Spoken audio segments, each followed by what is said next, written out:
official that the role of journalists in society is one that's vital, ladies and gentlemen, members of the House. Closing government will enter today's debate by not necessarily telling you, although it's going to be a hard pill to swallow, but we're going to defend it as much do so, that there's no obligation whatsoever for the government to necessarily rescue these individuals at the day, and we assert that journalists have divested themselves with the option to be rescued when they enter this type of profession, ladies and gentlemen, and members of staff. And we're not just going to talk about bloggers, or we're not going to talk about bloggers, but we'll even include, people from CNN and Fox, and there's also no obligation from the state to rescue them, ladies and gentlemen, and members of staff. Before I go to my successes and go to some points of rebuttal, ladies and gentlemen, because the first thing that they told us, ladies and gentlemen, this whole idea that we can't create a precedent, ladies and gentlemen, for journalists, necessarily showing them that if they necessarily get captured, we'll abandon them to death, because necessarily they won't do their job anymore. But the question how this works, because just recently we saw journalists being beheaded, ladies and gentlemen. So if you take a look at recent history,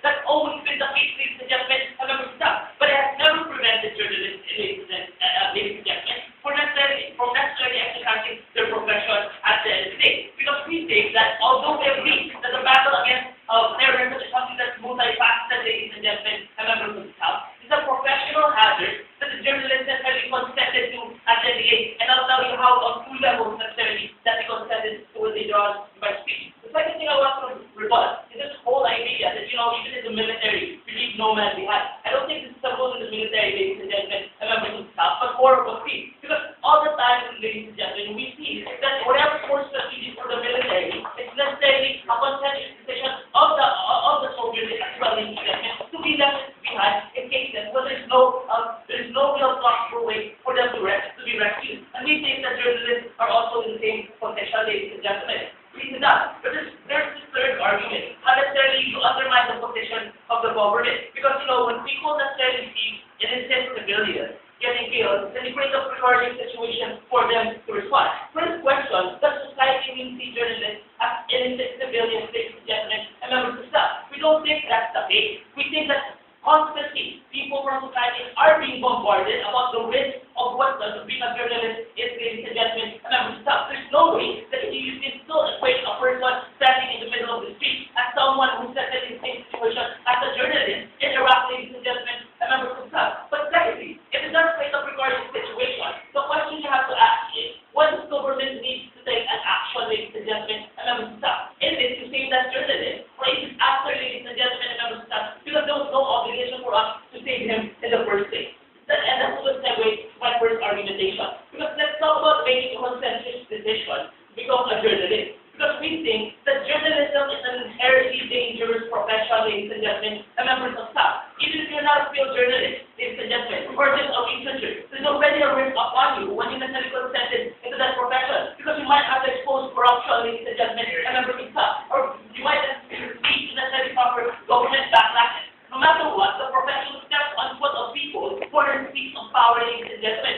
So there's already a risk on that level. But we think that journalism also exists in a spectrum. And when you want to talk about field journalists, they exist in this extreme, ladies and gentlemen. Because now, it's not only you getting information, ladies and gentlemen, and members have to expose corruption, but you have to put yourself in the field as well, ladies and gentlemen, to get that type of information. So there's two levels of consent happening when you enter the journalism profession. The consent to take on the risk as a regular journalist, and the consent to take on the risk as a field journalist, ladies and gentlemen. That is the total idea that there's no such consent coming from these journalists when they enter into that profession. Please sit down. But the second question is where I will conclude to you that they necessarily abandon their option to be safe. But do think that even if you consider that they are still our citizens, ladies and gentlemen, and members of this House, the action of government necessarily is subject upon the exposure you expose to yourself as a citizen, ladies and gentlemen. Let's take a look at diplomats, for example, ladies and gentlemen. We agree,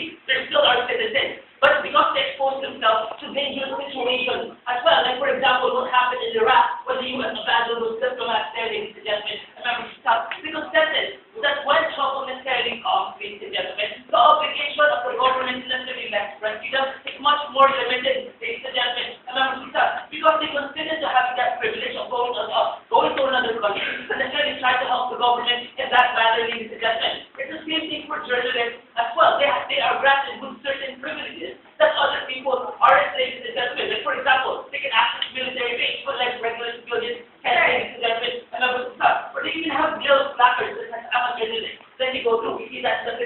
all the time. We think that these privileges also entails some harm to be approved as well, ladies and gentlemen. So if you consent to having the privileges, we think it's just justified for you to as well suffer the harms of your profession, ladies and gentlemen, and members of staff. That's why there's no obligation for the state to rescue them, because they recognize that in these types of situations, there is a possibility that the state has no hand in terms of your safety, ladies and gentlemen, and members of this house. That's why we think, ladies and gentlemen, coming from closing government, that if you analyze it and you parallelize it with other examples like diplomats and soldiers, journalists have the same type of profession in terms of risk at the end. So before I go on, yeah, go to.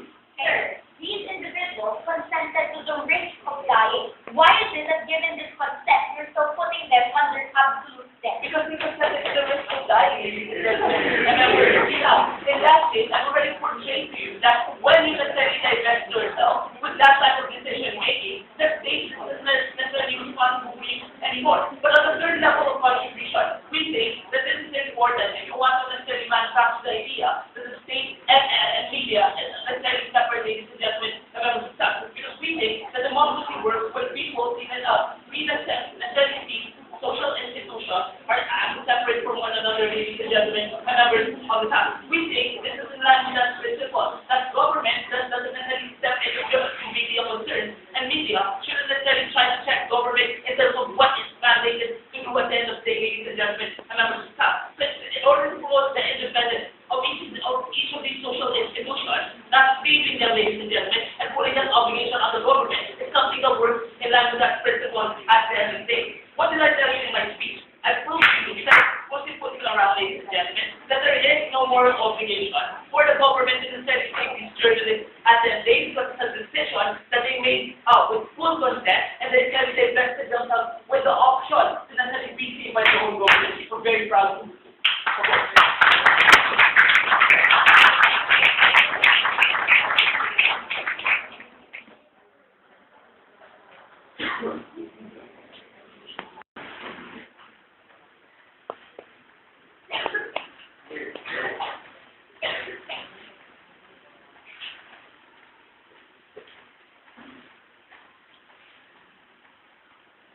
As closing opposition, we will be the side that will tell you why the public has an interest in the information these journalists hold. We're not going to say a general characterization of what information these journalists hold. We're going to say that under the circumstances of captivity, we think the exclusive value of information they provide is much higher and much at a higher premium than speaker. But secondly, we will tell you why people will resort to much more means to save these individuals that will be harmful for the state. We're going to talk about people who pay ransom to ISIS, the speaker, when they are kidnapped here. And this is the journalists that we're trying to save, and that these people will empower these journalists to act even more. But thirdly, why do we think that the public service, the journalists contribute in the war of terror, is a social service that is important for the state, and as a consequence, we must devote resources to save these individuals. Before, I would like to respond to the argumentation given by opposing government. Essentially, they said that you consent to become a field journalist, Mr. Speaker, because you know the active risk involved in doing the job. The response to this is, you understand the risk involved, Mr. Speaker, and you understand that there's a high probability of dying. But you didn't consent to absolute death because you also had the expectation that the state will save you in the province, Mr. Speaker. They will mail in that duty to the carrier. And the only expectation is, if the government fails to save you, and that's the time that you can resign yourself to death. But at every point in time, you should have the right to be able to also be saved by the state, as we will tell you later on, Mr. Speaker. Now, let me move on to my argumentation. Why do we think that the public has an interest over this information, especially when journalists are held in captivity? Firstly, this because, as opening government right, these individuals have information not just about the terrorists, but probably the faces of the people they encountered when they were kidnapped, for example, or they can eavesdrop in some transactions that could be used as data in order for us to reiterate it down. These are the types of conversations we should be looking for, just like how we eliminated Osama bin Laden, for example, with the small information from the messengers, we actually tortured communities. This is the web system of information that is crucial in the war on terror. And if you cannot deny that might this information be small or might this information be intangible, we think it's also quite an important information in the fight against terror. Sit down. Secondly, the horror of captivity, Mr. Speaker. We think that the experience of these individuals is unique as opposed to any other individual in the war, Mr. Speaker, because they are the first-hand experienced people who experienced the force being tortured by terrorists, who experienced, Mr. Speaker, how it's being executed by an evil ideology, Mr. Speaker. When you allow them to write about and show the horror of war, you tell them that this was a correct war to begin with, Mr. Speaker, that this is a war that we're willing to fight for. When you show that these are the types of terrorists we're dealing with, it's down. Thirdly, we think that saving these individuals will also show that the state is strong, Mr. Speaker, that the state is willing and prepared to protect them. This will be an effective rhetoric to say why we are winning the war on terror, precisely even the characterization that we're successful in saving individuals from high-profile territories, Mr. Speaker. This shows the capacity of the state to be able to save individuals regardless of the scenario, Mr. Speaker. And as much as terrorism is the fight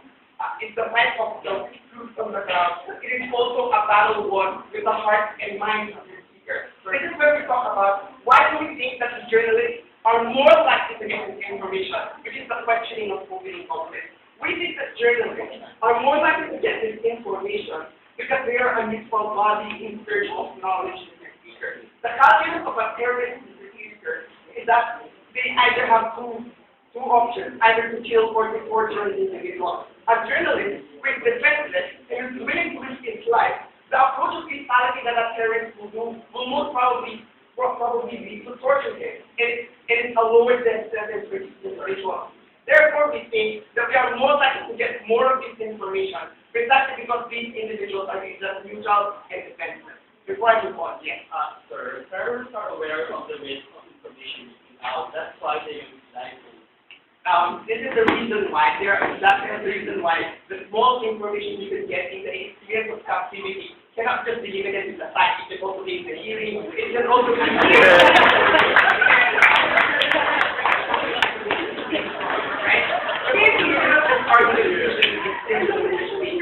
Firstly, we think that the public has an interest over this information because they want to know the real experience that is being held captive, but also the information that is being potentially life-saving. And as a consequence, we think that this also supports the principle of public service, Mr. Speaker, that we are encouraging and might we be encouraging the way to worser information or to the most critical information. We think it is a fight worth fighting for, because this information in the public must be encouraged.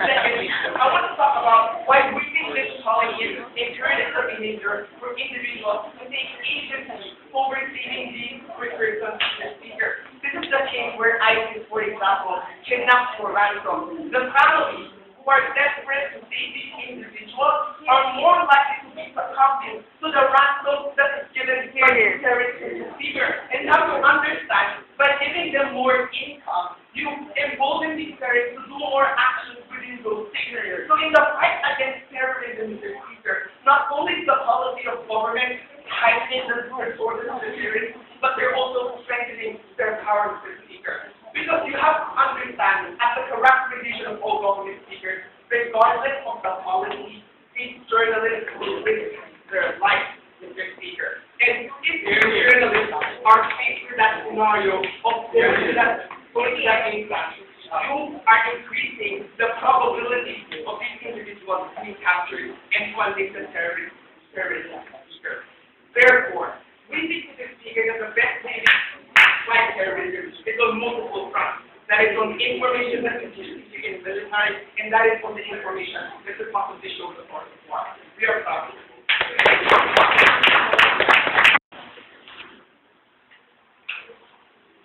Mr. Speaker, we're then a closing government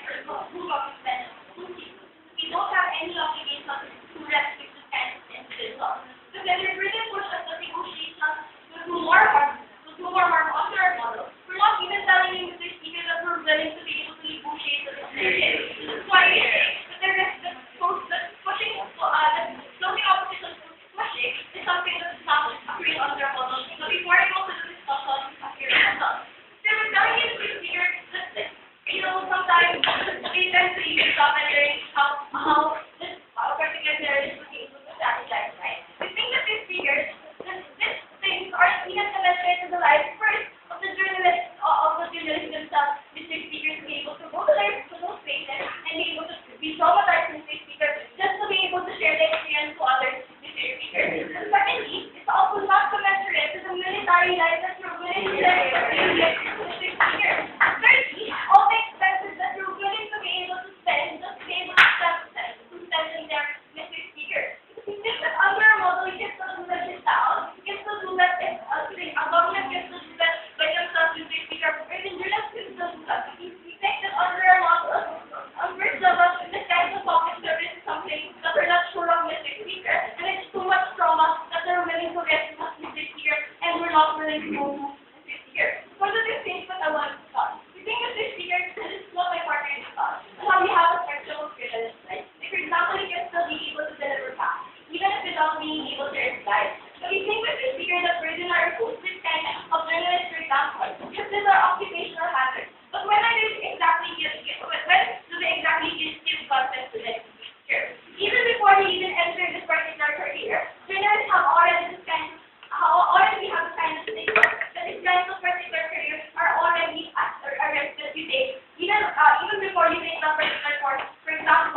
want to strike away the safety speaker. Because they think that this kind of policy or something that we cannot get in the safety speaker. Because that's our national interest at stake, the safety speaker. Because if you're going to develop this kind of information, the possible of counter-steps, for example, or the policy to be able to find loopholes in your policy.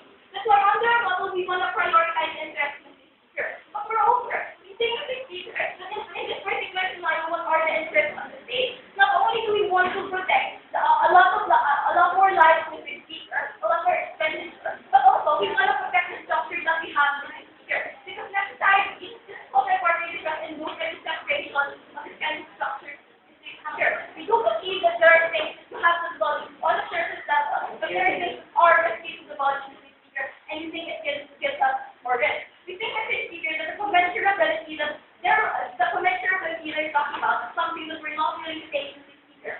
There are a lot of that space. We think that we can do this in a lot more and a better strategy is a speaker that doesn't implement this thing that it's also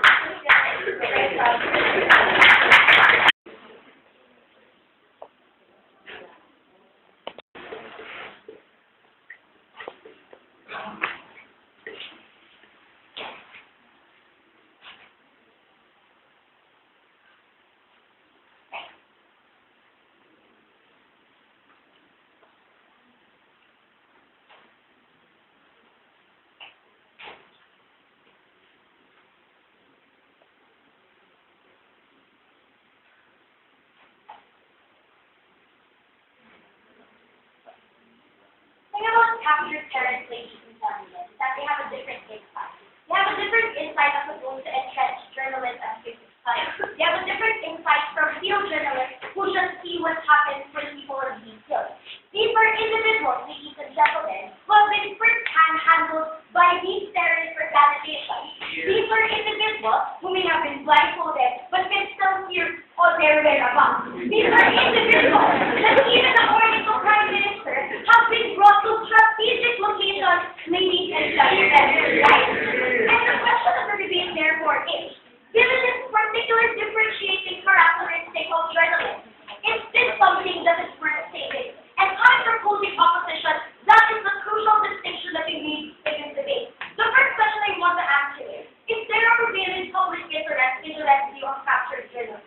Because what is the public interest to begin with?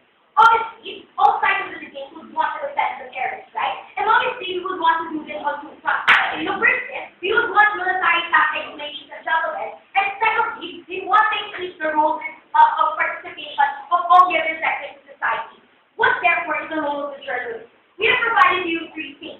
The first is, these are individuals who are supposed to provide information, ladies and gentlemen. The second is, their ability to shape public policy, given their prevalence in the media. And the third is, they have the ability, given their capture, to make it a make or break point, given the actions of the people who care about them, i.e. their families. Therefore, the question is there a mutually exclusive benefit to saving these particular journalists to begin with? Because all they told us that there's no mutually exclusive benefit, right? What they said was, anyway, these people will not tell the government those information. Firstly, this is not true. Realistically, if you were captured, ladies and gentlemen, you were saved by a government, and obviously they ask you those information. We think it's naive for government to say that these individuals will keep their mouths shut, right? But secondly, it's inevitable for this particular information to be learned by the government in the future, particularly because if they're going to be released in the media, we think that there's a value because the government will still know about these things. But the crucial distinction is this. What that told you was that this information was not just crucial for the knowledge of the government in terms of the military tactics, but because this has the ability to shape public agenda. Look at that. Look at it, ladies and gentlemen. If you're going to take a look at the media, the way by which we form the lives of individuals is the way the public agenda is created. And this is where these journalists are particularly important, ladies and gentlemen. Notice that. For example, in North Carolina, the view of a lot of voters when it comes to their candidates were based, ladies and gentlemen, on the way they were portrayed in the media. And we think that that's particularly important because if you're a captured journalist and you've been under the trauma, ladies and gentlemen, of these terrorist organizations, more likely than not, you are going to forward a rhetoric that these individuals ought to be killed, these individuals ought to be eradicated, and these individuals ought to be defeated. Notice that.